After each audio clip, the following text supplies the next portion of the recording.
Good morning. Happy Sunday. Today is Sunday, February 25th, and I am your morning witch. And we're in the kitchen today because after my shower, I finished off my body oil, so we gotta make more. So first things first, I'm gonna get the shea butter and cocoa butter in there so they can start melting. I work with butter knives because we have a copious amount. My children lose all the other silverware, but butter knives, we have like all of them. And if you were here for the first time that I made body oil on this Morning Witch series, maybe you're thinking like, wow, Amber, it didn't look like this much when you melted it down. It wasn't. I got tired of making little batches. So now I make big ones, and that's why we're doing it again. I also started making bigger batches because my husband decided that he was going to get a great big ass thing of shea butter the first time we ever bought shea butter. So now it's getting old. So before we do anything else with this body oil, I'm going to melt these down so they become nice and liquidy, and then everything else can mix in nice and smooth like.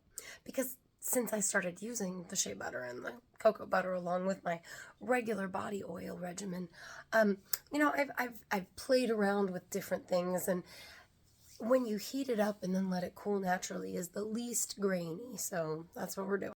It's got a nice low heat going, and because this spoon needs a little bit of moisture, we're going to use a good old-fashioned wooden spoon, because if you watch my Kitchen Witch lives with Maddie from Peace, Love, and Tea Leaves, you know that I prefer the wooden spoon to pretty much everything else if possible. It's really melting down there. Real nice. Getting a real nice melt going on.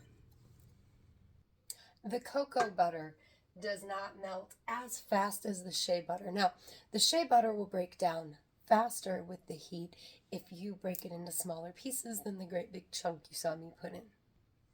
Got much more of a liquid going on. A couple more chunks to melt down, and then we can continue.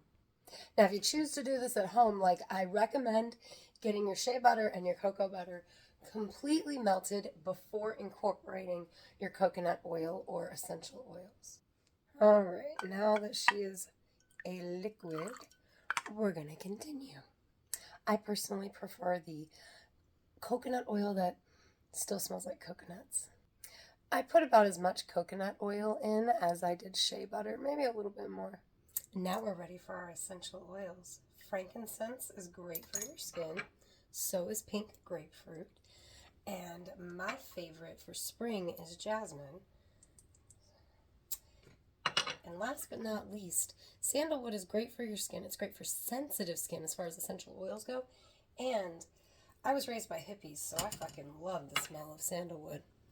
But we just made our own moisturizer. Funny how words escaped me and I'm all like about words. Have a great Sunday.